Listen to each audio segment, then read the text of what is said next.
सुचारिता जी, SCO में ऐसा पहली बार हुआ है कि अपने ही सदस्य देश के हितों के खिलाफ एक ऐसा प्रस्ताव आ रहा था जिसमें उस सदस्य देश को साइन करने से मना करना पड़ा। एससीओ में ऐसी परिस्थिति पहले कभी बनी नहीं। और बलूचिस्तान जैसे कौन से हित? हाँ, क्या पूछ? आपने कहा अपने ही। ये उस प्रश्न का जवाब है जो अभी चर्चा में हो रहा था। हाँ। कि ऐसा पहली बार हुआ कि भारत ने हस्ताक्षर करने से मना किया। तो एससीओ में ऐसी परिस्थिति पहली बार बनी। आप देखिए, प्रधानमंत्री नरेंद्र मोदी जी पिछले 2 बार से एससीओ में नहीं गए। न पिछले साल गए, न इस बार गए। तो प्रधानमंत्री जी को भी अंदेशा था कि ऐसा कुछ हो सकता है और अप्रिय स्थिति बन सकती है। तो हम एससीओ प्रेम जी आप वो कहते हैं ना, ऐसे नहीं पकड़ के ऐसे पकड़ रहे हैं, ऐसे नहीं पकड़ के ऐसे पकड़ रहे हैं, वो वाली हालत है आपकी। सुनिए भारत के खिलाफ कुछ नहीं था उस समझौते में, पाकिस्तान के खिलाफ नहीं था, इसलिए भारत ने स्टैंड लिया है। आप समझ रहे हैं इस बात को?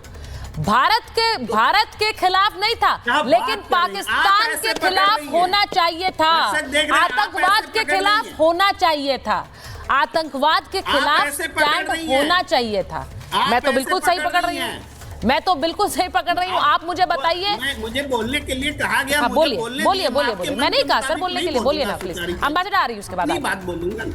तो मैं ये कहता हूँ कि पाकिस्तान का अगर डिफेंड हुआ है, अगर हमारे देश में आतंकी हमले की निंदा होनी चाहिए, नहीं हुई है, तो ये निश्चित से भारत के हितों के अनुकूल नहीं है, प्रतिकूल है। भारत ने बहुत सही किया कि साइन नहीं किया। क्या आप एक्सपेक्ट करते हैं कि साइन कर देना चाहिए था? बिल्कुल नहीं करना चाहिए था। अगर कर देते तब हम आज मुंह दिखाने लायक नहीं रहते दुनिया में। एक ऐसे प्रस्ताव पर साइन कर रहे होते जिसमें खुद हमारे देश में आतंकी घटना की निंदा नहीं हुई, बलूचिस्तान का नाम था, कैसे साइन कर देते? तो ये एक दृढ़ता बनी रहनी चाहिए, बनी हुई है। पर इसके आगे एक इसका दूसरा पहलू ये भी है कि हम एससीओ में जब अलग थलग पड़ गए हैं, ये पहलू हमारे लिए चिंता की बात है।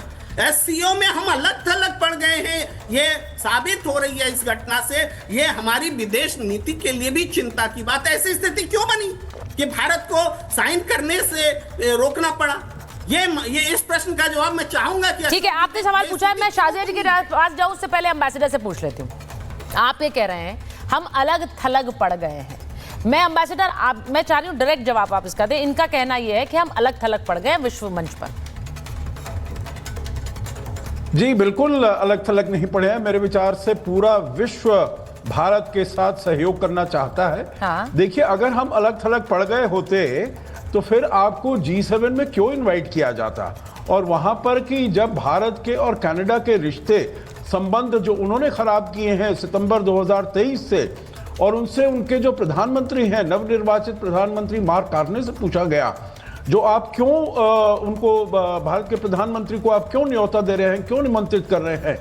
उन्होंने कहा मैंने सभी G7 के और जो सदस्य हैं उनसे बात की है और उनका कहना है जो विश्व का कोई ऐसा मुद्दा, बड़ा मुद्दा, क्लाइमेट चेंज, टेररिज्म, कोई भी चीज का, किसी भी मुद्दे का समाधान भारत की वहां पर प्रेजेंस पर नेगोशिएटिंग टेबल के बिना वो नहीं हो सकता है। इसीलिए भारत को हमें बुलाना जरूरी है। भारत विश्व की 4थी सबसे बड़ी अर्थव्यवस्था है और हर क्षेत्र में भारत, चाहे एजुकेशन हो, हेल्थ केयर हो, जो भी क्षेत्र है, सप्लाई चेन को रेजिलियंस हो, सबके लिए भारत का आना जरूरी है। देखिए, दूसरी वो जो कह रहे थे, आप ही ने जिक्र किया, जो प्रधानमंत्री पिछली बार एससीओ के समिट में नहीं गए थे। क्यों नहीं गए थे? क्योंकि उसी समय इलेक्शन हुआ था और हमारा पार्लियामेंट सेशन चल रहा था। अब देखिए, अगर पार्लियामेंट सेशन को छोड़कर वो किसी उसमें अंतर्राष्ट्रीय सम्मेलन में चले जाएं, उनकी सरकार का पिछले साल सरकार का पहले पार्लियामेंट सेशन था, तो उनकी कहां पर है ज्यादा, उनकी लॉयल्टी कहां पर होनी चाहिए? अपनी पार्लियामेंट क्यों होनी चाहिए? नहीं होती तो आप ही कहते हैं जो साहब क्यों चले गए। दूसरी बार आपने कहा इस साल नहीं गए। इस साल का तो अभी समिट हुआ ही नहीं है। इस साल का तो समिट अगस्त सितंबर में होना है। ये तो रक्षा मंत्रियों की मीटिंग थी, ये समिट नहीं था।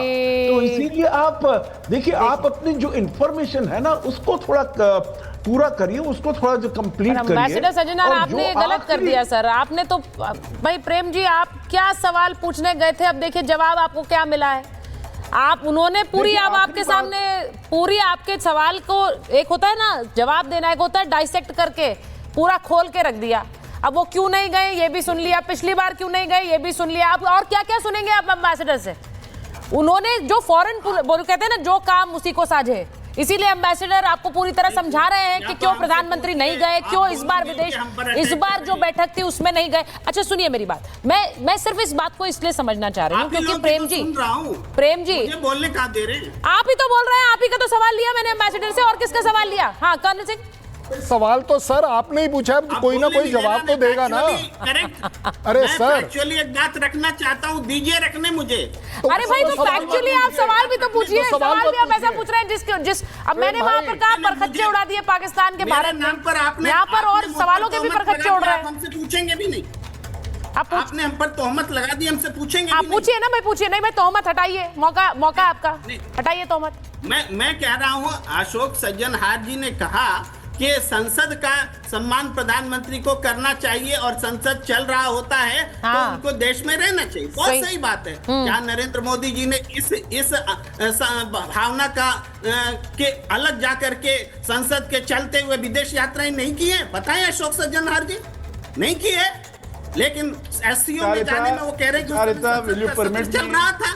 भाई एम्बेसडर बोलना चाह रहे हैं, एम्बेसडर जवाब देंगे। हाँ एम्बेसडर। अरे देखिए, अरे प्रेम कुमार जी, जो पिछले साल इलेक्शन हुआ, इलेक्शन के बाद नई सरकार बनकर आई, नई सरकार का वो पहला पार्लियामेंट सत्र था।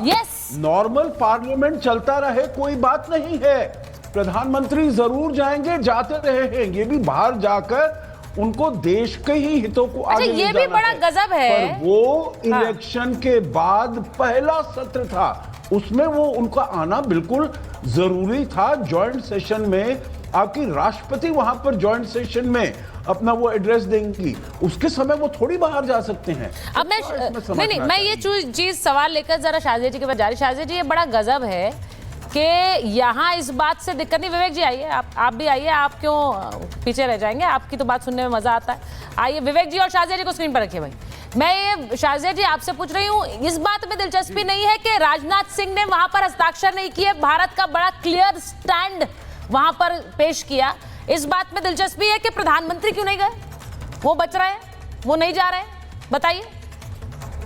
अब देखिए, गजब की बात तो ये है कि प्रधानमंत्री जाएं तो मुसीबत है, ना जाएं तो मुसीबत है। अब ये नहीं उनको फिक्र है जरा सी भी कि क्या बड़ा स्टैंड चाहते नहीं प्रधानमंत्री जाएं, हाथ जोड़ लिए होता है, वो हो नहीं पाया, प्रधानमंत्री ना जाए, विफल हो गया पूरा की पूरा एजेंडा।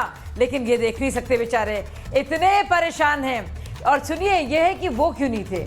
अब ये है कि मैं बहुत परेशान हूँ, प्रधानमंत्री को कहीं ना भेजें प्लीज, उनको भारत से मतलब नहीं है, यही ठीक है देश के लिए।